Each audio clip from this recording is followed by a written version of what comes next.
अरे चलना यार, क्या कर रही है तू? चल चल।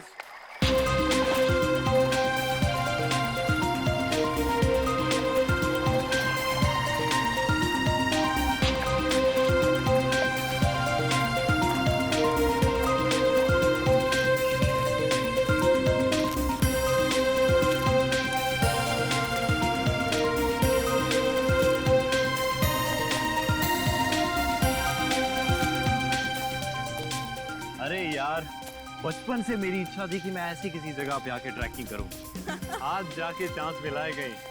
शुक्र मनाओ कि वक्त पे इच्छा पूरी हो गई तुम्हारी। नहीं तो अगर हड्डियां कमजोर हो जाती ना तो फिर पोतों पोतियों के साथ यहाँ आते और इच्छा इच्छा ही रह जाती तुम्हारी। अरे यार सही है। What a beautiful। ये धूप है, जल्दी आओ।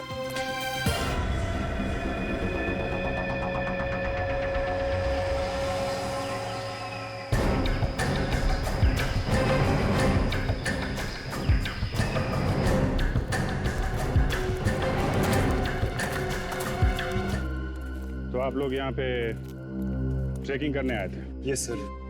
सर आए तो हम ट्रैकिंग के लिए ही थे, पर सर अगर हमें पहले से पता होता कि यहाँ पर कोई लाश मिलेगी तो हम भूल कर भी यहाँ नहीं आते सर। हाँ, और हमारा तो कल रात में ट्रैकिंग का प्लान था, मगर मगर क्या? हमारे लिए तो ये जगह बिल्कुल ही अनजान है। रात के अंधेरे में अजीब अजीब सी आवाज सुनाई देने लगी और हमारी हिम्मत टूट गई। और सर, हमने तो पूरी रात गाड़ी में ही गुजारी। हाँ, और हम पूरी रात गाड़ी से नीचे भी नहीं उतरे। सर वो निशान तो मैंने उठा लिया, लेकिन उसके अलावा एक निशान और मिला है सर। ये देखिए।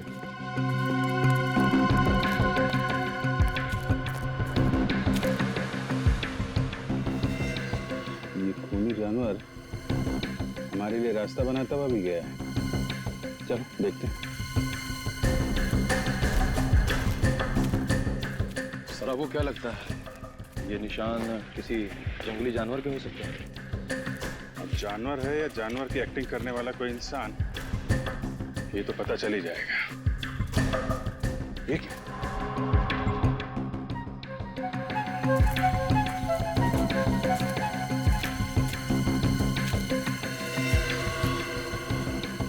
दोनों पैरों के निशान। यहाँ पे खड़ा हुआ था क्या? यहाँ आसपास चेक करो जरा।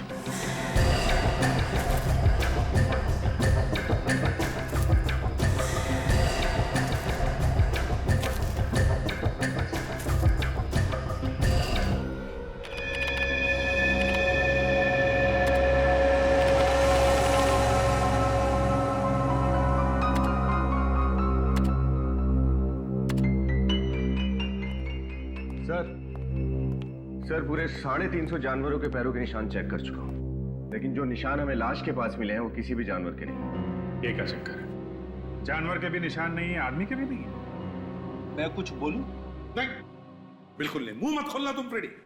अरे एक बार सुन तो लीजिए सर। एक ही बात, मगर अगर तुम्हारे मुंह से आत्मा शब्द निकला ना तो मुझसे बुरा कोई नहीं होगा, याद रखना। वाइफ की कसम, आत्मा का नाम नहीं लूंगा, क्योंकि आत्मा के पैरों के निशान तो होते ही नहीं है। बताओ जल्दी। ये पैरों के निशान के साइज देखकर तो ऐसा ही लग रहा है कि ये पैर किसी राक्षस या दानव के होंगे। आत्मा का नाम नहीं ले रहा हूं सर। आत्मा और दानव में उतना ही फर्क होता है जितना गन और राइफल में होता है। हो गया, बस बंद करो अपनी कहानियों की दुकान, समझे? सर उन दोनों मरने वालों के बारे में पता चल गया है। कौन है वो दो? सर पहली लाश अरुण की है जो विद्यानगर में रहता था। दूसरी लाश महेश की है जो वैशाली नगर में रहता था। विद्यानगर और वैशाली नगर, ये दोनों तो शहरी लोग थे सर। तो फिर रेवागढ़ जैसे गांव में क्या करने पहुंच गए होंगे? ये तो अरुण और महेश के घर वाले ही बता सकते हैं। मुझे अब तक यकीन नहीं हो रहा कि अरुण अब कभी वापस नहीं आएंगे। प्लीज संभालिए अपने आप को। हम वादा करते हैं कि आपके पति के खूनी को जल्द से जल्द पकड़ लेंगे। मम्मी, पापा वापस आ गए? नहीं बेटा, वो अभी नहीं आए। अब आप ही बताइए, क्या जवाब दूं मैं इस मासूम को जब ये हर पल अपने पापा को याद करेगी, पूछेगी कि वो कब आएंगे। हम आपकी तकलीफ समझ सकते हैं, लेकिन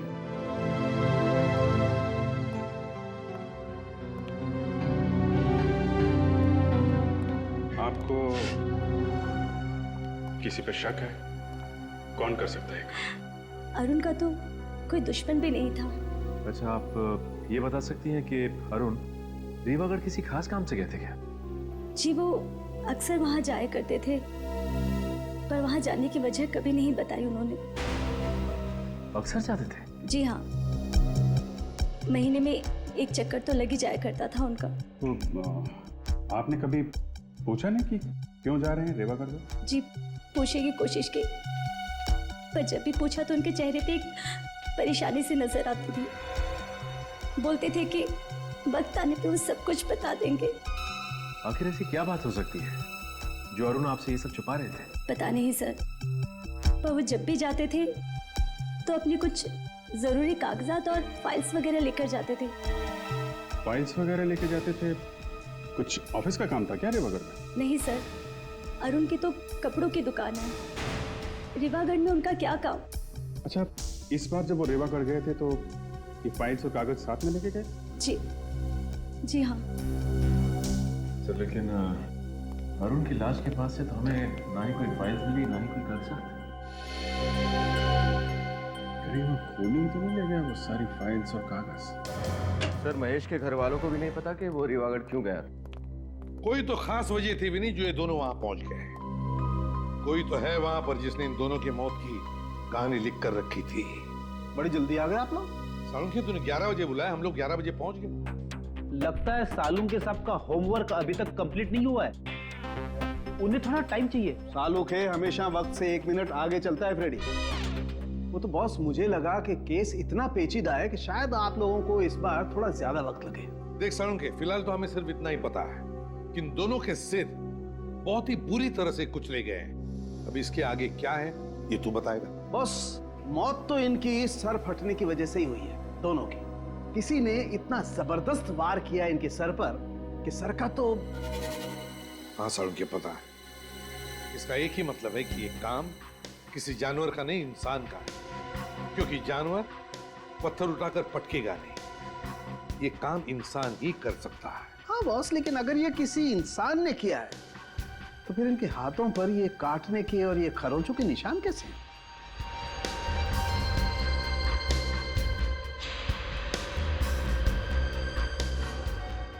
सर, ये काटने के निशान इंसान के दांतों के? नहीं भी नहीं, आदमी के दांतों के निशान इतने बड़े नहीं होते। सालुंखे, जख्मों के अंदर देखता, शायद थूक के ट्रेसेस मिलते, पता चल जाता कि ये काम किसने किया है, इंसान ने या जानवर ने। वो सब कुछ हम कर चुके हैं बॉस। तो फिर क्या पता चला? उससे जो पता चला है उससे तो लगता है कि ये काम ना तो किसी आदमी का है ना किसी जानवर का है। ये खून किसी पेड़ ने किया है, पेड़ ने। क्या? पेड़ ने? ये कैसे हो सकता है सर? क्योंकि इस जख्म में से हमें ये मिला है।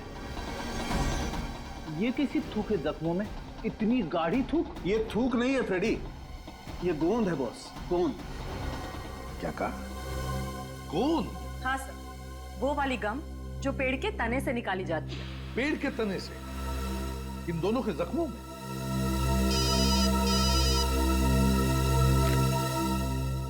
एसीपी प्रद्युमन, क्या कहा? ठीक है, एक और लाश रीवागढ़ में। आखिर ये खूनी है कौन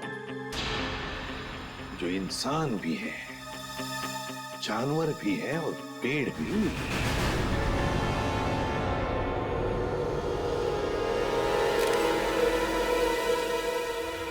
बताइए, आपको पता कब चला यहाँ पे लाश पड़ी हुई?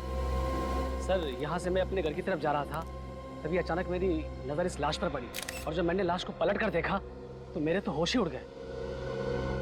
बहुत उम्मीद थी सोनाली जी से साहब कि वो हमारे गांव को शहर से भी आगे लेकर के जाएंगे, मगर हमारे सपनों पर पानी फिर गया साहब। कितना टाइम हुआ था सोनाली जी को यहाँ की तहसीलदार बने हुए? सर, यही करीब कोई 2 महीने हुए हैं, लेकिन इन 2 महीनों में उन्होंने गांव के विकास के लिए इतना कुछ कर दिया जितना कि हमारे गांव के लिए आज तक बड़े बड़े लोग भी नहीं थे। जब आप लोगों ने इस लाश को देखा तो आसपास कोई और भी था क्या?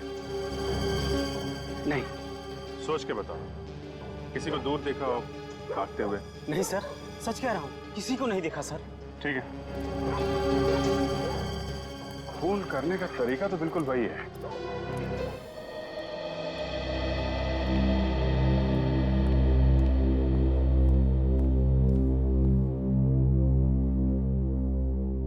दोबारा बीपी चेक करने से पहले फिर से दवा देना और प्रेशर चेक करके मुझे रिपोर्ट करना।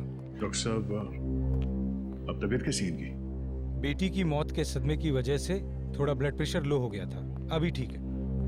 बात कर सकते हैं इनसे? हाँ हाँ जरूर। प्लीज। आंटी कैसी हैं आप? जिस बदनसीब औरत से उसकी जवान बेटी रातों रात छिन जाए, वो कैसी हो सकती है? आप पे क्या बीत रही है हम लोग समझ सकते हैं, मगर जिस माँ से वो औलाद छिन जाए जिसे उसने जन्म दिया है, पाला है, पोसा है,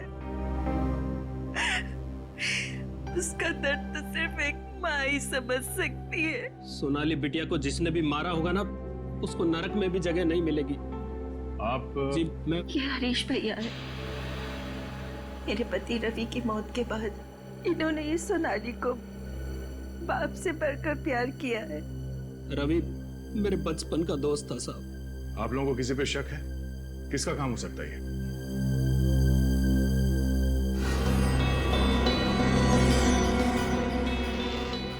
घबराओ मत बहन, खुल के बोलो। जब सीआईडी खुद यहाँ है तो डरने की क्या जरूरत है? बताइए बताइए हमें, किसने खून किया सोनाली का?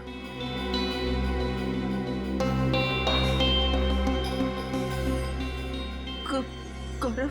गौरव? गौरव कौन है? सोनाली का दोस्त, और जल्द दोनों शादी करने वाले थे। ये गौरव और सोनाली एक दूसरे से प्यार करते थे? प्यार तो सोनाली करती थी, गौरव को प्यार था तो सिर्फ और सिर्फ सोनाली के पैसों से। जब भी मैं पैसे बनता तभी तुम्हारे पास पैसे क्यों नहीं होते यार? कहाँ तुम चिल्लाओ मत, मुझे तुम्हें हर महीने पैसे देने, मुझे माँ को भी पैसे देने, मैं इतने पैसे कहाँ से लाऊं? ये पहली बार दे रही हो कि यार तुम, तुम्हारे माँ के लिए तुम्हारे पैसे सबके पास हो, मेरे लिए पैसे नहीं है तुम्हारे पास। मुझे नहीं बात करनी है तुमसे। अगर तुम्हें पैसे नहीं देने मत तो मेरे नाटक नहीं करो मेरे सामने। गौरव प्लीज। तो गौरव सोनाली को पैसों के लिए परेशान करता था? गौरव से ज्यादा लालची इंसान मैंने आज तक नहीं देखा। पैसा पैसा पैसा, मेरी फूल सी बच्ची की जिंदगी में उसने कांटे ही कांटे भर दिए। सोनाली का खूनी वही है। तो आपने सोनाली से कहा नहीं कि वो गौरव को छोड़ दे?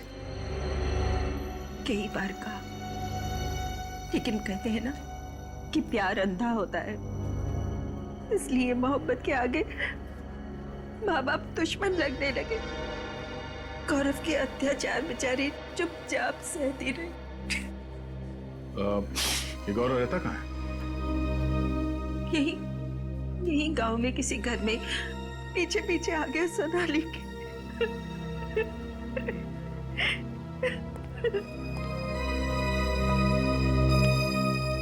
इस गौरव को ढूंढना पड़ेगा। चलो।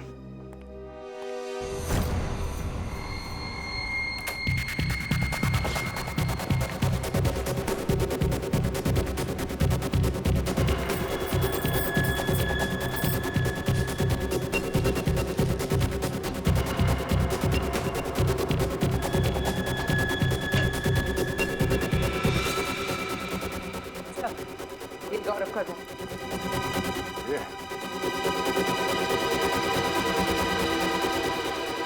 वैसे सुनो, ये गौरव है ना? मैं भी जल्दी में बात करनी है। अरे सुनो तो जरा, एड्रेस तो बता दिया। कौन सा एड्रेस? सीआईडी ब्यूरो का एड्रेस।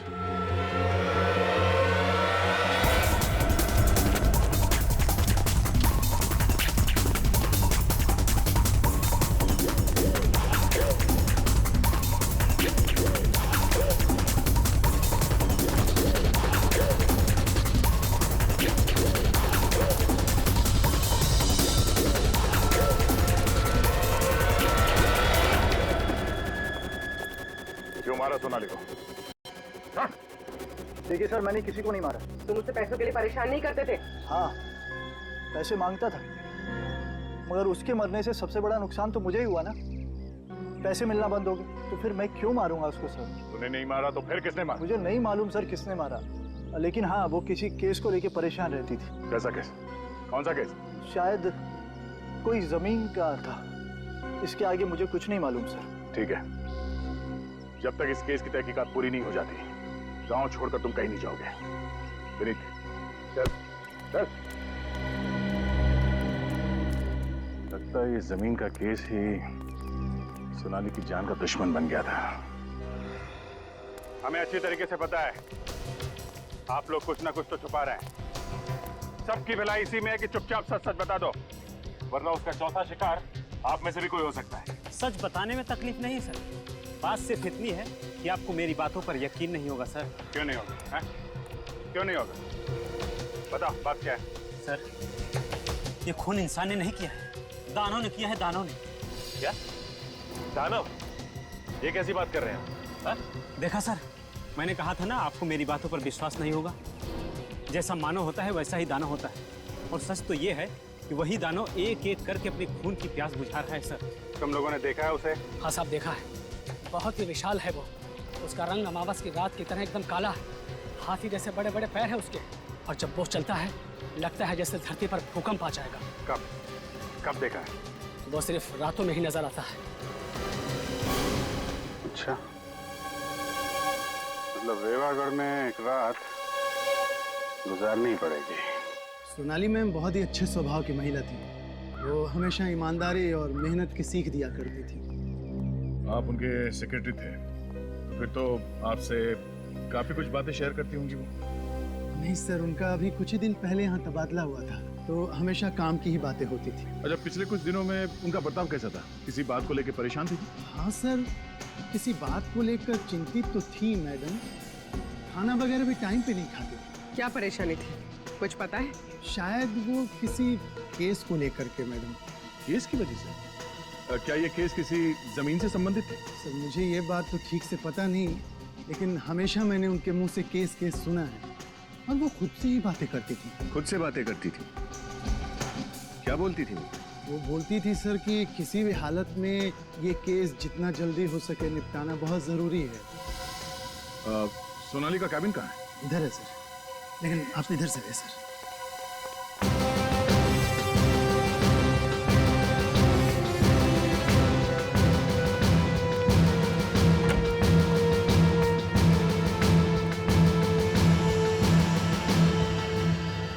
एक फाइल, एक कागज को अच्छी तरह से देखो। वो कौन सा केस है जो सोनाली को परेशान कर रहा था, उसका जवाब इस ऑफिस में कहीं दबा हुआ है। देखो।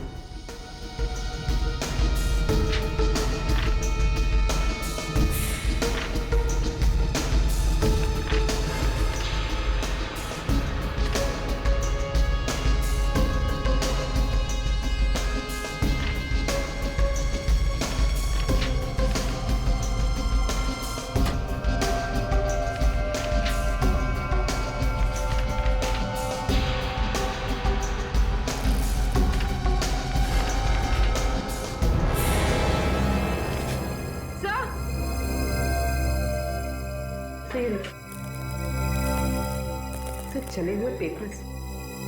मगर सर, कोई कागज जलाकर यहाँ क्यों फेंके?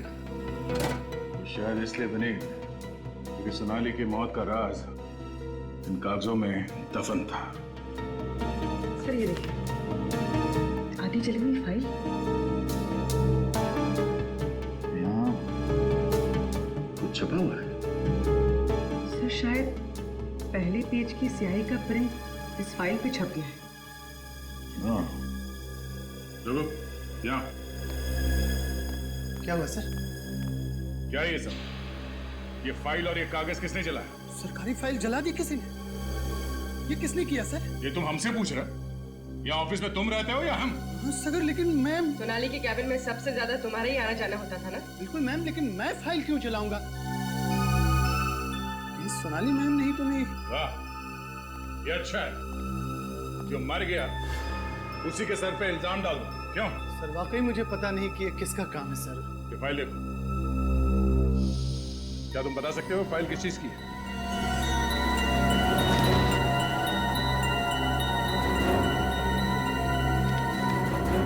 नहीं सर, इस फाइल की तो धज्जियां उड़ चुकी है, कुछ भी बता पाना मुश्किल है सर। अच्छा, सोनाली के अलावा इस ऑफिस में कोई और भी आता जाता था? नहीं सर, कोई और तो आता नहीं था सर यहाँ। मतलब जरूर किसी ऑफिस वाले का ही हाथ है सोनाली के खून में। ऑफिस वाला? हाँ, बाहर का कोई आदमी तो आसानी से आ नहीं सकता, तो कोई अंदर वाला ही दगाबाज है। मगर कौन सर? वो तो ये फाइल पढ़ने के बाद पता चल जाएगा। डॉक्टर सालों के पता लगा ही लेंगे कि फाइल है किस चीज की।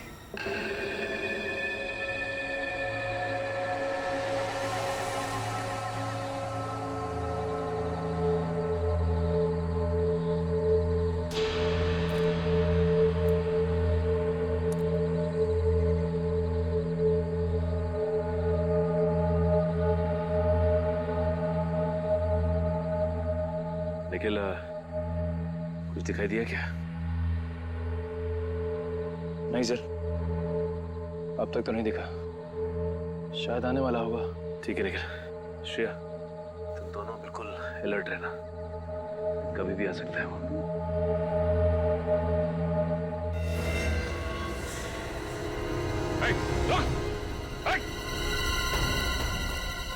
क्या हुआ सर? वो आप यहाँ से भागा। एक काम करो, तुम दोनों यहाँ से जाओ, मैं यहाँ से जाता हूँ। Come on!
अच्छा सर, क्या हुआ? सर वो तो हाथ नहीं लगा, लेकिन ये तोहफा हमारे लिए छोड़ गया। तो ये है उस खूनी के कॉस्ट्यूम का फटा हुआ टुकड़ा। सर इस पर तो खून भी लगा हुआ है। हाँ सर, भागते वक्त पेड़ से टकरा गया था, उसके दाहिने कंधे पे चोट भी लगी है और एक कपड़ा उसी वक्त फटा है सर। तो अब ये फटा हुआ कॉस्ट्यूम का टुकड़ा उसे फांसी के फंदे तक ले जाएगा। सालू के साहब, कहीं ऐसा ना हो कि जो थोड़े बहुत शब्द बचे इस फाइल में वो भी उड़ जाए। एक मिनट, चुपचाप खड़े रहो और जो कर रहा हूं देखते जाओ। वाह भाई, देखा फ्रेडी, इसे कहते हैं रेत में से सुई ढूंढना। वाह भाई वाह। अभिजीत, इस पर ये जो भी छपा है उल्टा छपा है, देखो। वो शायद इसलिए हुआ होगा कि इस फाइल में जितने भी पेपर्स होंगे उसमें जो सबसे ऊपर पेपर था उसकी स्याही गीली होगी और ये फाइल बंद कर दी गई, तो फाइल के कवर पर उस पेपर का प्रिंट आ गया। किसी चीज की लिस्ट है सर।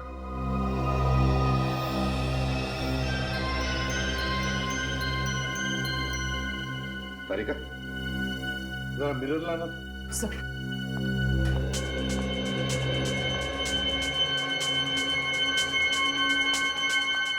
यहाँ पकड़।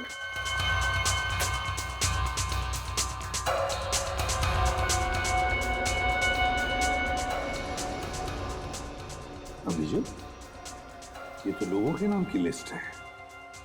हाँ सर, अरुण, महेश, जगदीश, बाबू, सतीश, रवि, सर और भी नाम है लेकिन वो समझ में नहीं आ।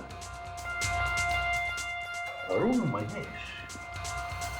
अभिजीत, ये अरुण महेश तो वही है ना जिनका बहुत ही बुरी तरह से सिर कुचल कर मारा है कोनी ने। सोनाली जिस केस से परेशान थी, लगता है ये दोनों का संबंध उस केस से है। तो हो सकता है सर बाकी लोगों के नाम जो लिस्ट में हैं उनकी जान को भी खतरा हो। हाँ, उनके सेल फोन नंबर है ना हमारे पास, बुला लो इन सब। Yes sir. सर खूनी हमारे हाथ में आते रह गया सर। कोई बात नहीं, बहुत जल्दी वो हमारे मुट्ठी में होगा। सर फिलहाल उसके कॉस्ट्यूम का टुकड़ा मिला है सर, जो भागते वक्त झाड़ी में फंस गया था सर। इस पे खून भी लगा हुआ है। तो ये पहनकर डरा रहा था वो लोगों को, लेकिन हमें नहीं डरा पाएगा वो। भाग कर जाएगा कहाँ? सर हम जानते हैं ये खून कौन कर रहा है। हम जानते हैं कौन है वो? राजेश। राजेश है? कौन है राजेश? एक नंबर का फ्रॉड ये है सर। सर गांव की एक जमीन है जो कि सरकारी प्लॉट है, उसने ये जमीन धोखे से पूरे 9 लोगों को बेच दी है। क्या एक सरकारी जमीन को 9 अलग अलग लोगों को बेच दिया? हाँ सर, और उनमें से हम 4 लोग आपके सामने खड़े हैं। तो क्या ये महेश और अरुण भी? वो भी बेचारे उस 420 के चक्कर में फंस गए। आधी कीमत पे जमीन बेची उसने, और शर्त ये रखी किसी को भी भनक नहीं लगनी चाहिए। लेकिन आप लोग एक दूसरे से कभी ना कभी तो मिले होंगे ना? वही तो उसका खेल था सर। उसने कहा था जमीन का पोजीशन 2 साल बाद मिलेगा, और इन 2 सालों में उसने 9 पार्टियों को जमीन बेच दी।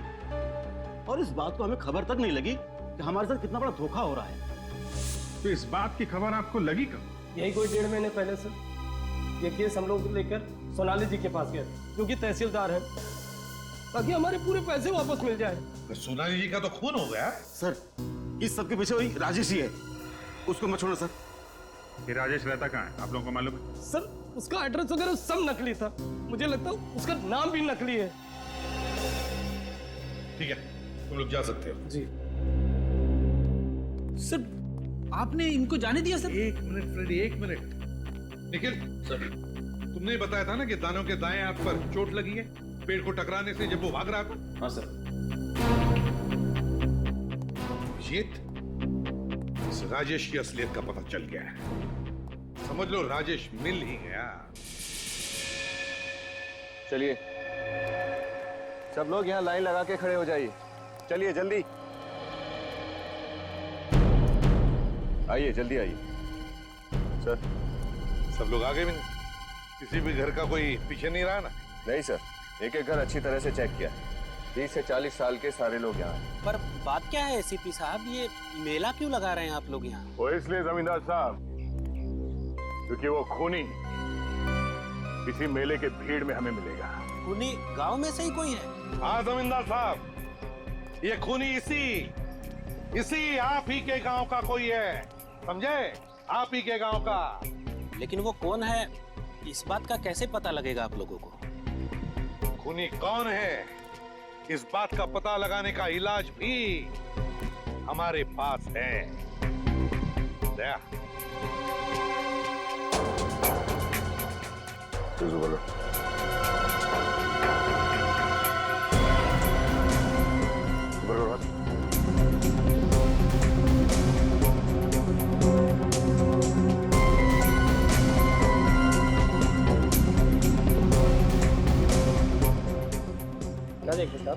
कुछ नहीं। मैं नहीं दिखाऊंगा सर।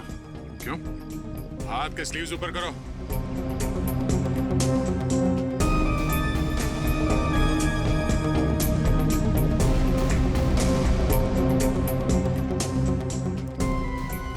बोलो।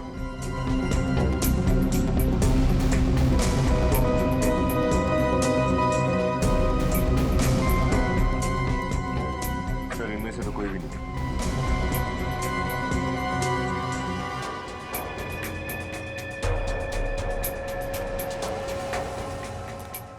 अपनी स्लीव से खोल दो। आप मुझे भी चेक करेंगे साहब?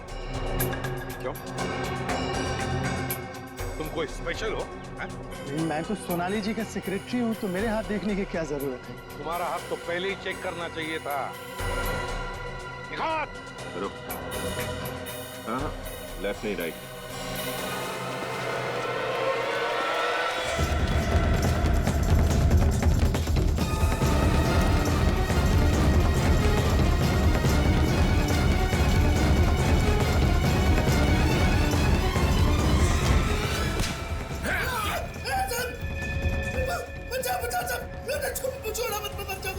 बुरे काम का बुरा नतीजा। मुझे बहुत डर लगता है साहब। अच्छा, अब पता चला जब इंसान से मौत सिर्फ 10 सेकंड दूर होती है तो कितना डर लगता है।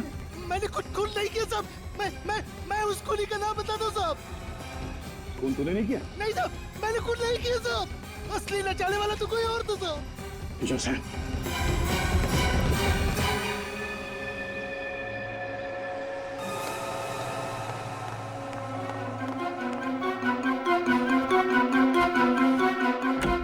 अरे अरे हरीश जी, बोरिया बिस्तरा बांधकर कहाँ भागने की तैयारी हो रही है? भागने की तैयारी नहीं, वो घर बिखरा हुआ था, सोचा सामान समेट लेता हूँ। अच्छी आदत है, बहुत अच्छी आदत है। हमें भी आदत है साफ सफाई करने की। आप जैसे लोगों को जेल भेज के समाज की साफ सफाई करनी। हरीश जी,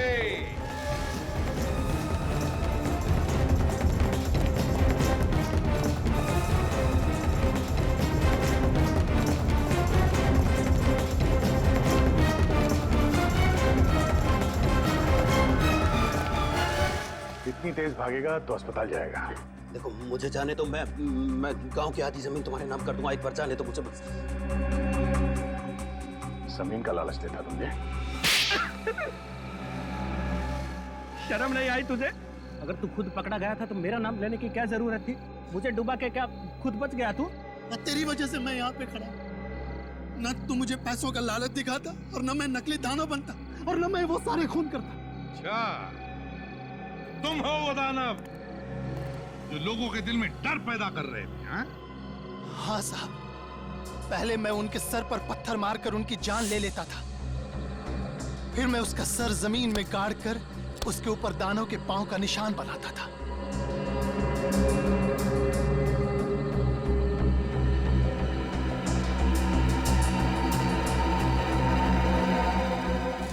फिर उनके जख्म पर पेड़ का गोंद लगाता था ताकि लगे कि ये दानव की थूक है, पर मैं तो सिर्फ मारता था साहब। ये सारा प्लान इसका था, इसने मुझसे कहा था। अगर ये तुम्हें कुएं में कूदने के लिए कहता तो क्या कूद जाते? जितने भी खून हुए ना, जितने भी, उसके तुम भी जिम्मेदार हो, और तुम भी राजेश। राजेश? हाँ राजेश उर्फ हरीश। 9 लोगों को तुमने फंसाकर उन्हें एक ही जमीन बेची और फिर एक एक करके उन 9 लोगों को खत्म करना शुरू कर दिया इस दानव के जरिए। तो क्या करता मैं साहब? मेरा भांडा फूटने वाला था। हर दूसरे दिन कोई ना कोई पार्टी आ जाती थी जमीन पे। अब धीरे धीरे लोगों को पता चलने लगा कि मैं बेईमान हूँ और लोग मुझे ढूंढने लगे। तो इसीलिए तुमने दानव की अफवाह फैलाकर खून करवा दिया, हाँ? ताकि बाकी के लोग दानव के डर से वापस आए नहीं। हाँ साहब, सोनाली को भी मैंने ही मरवाया क्योंकि वो इस केस की तहकीकात कर रही थी। ये सब किस लिए किया तुमने? उन पैसों के लिए जो तुमने गलत तरीके से कमाए, गलत तरीके से। उन पैसों की कीमत तुम्हारी जिंदगी से ज्यादा थी या नहीं, इसका जवाब तो तुम्हें जरूर मिलेगा फांसी पर चढ़ने से पहले।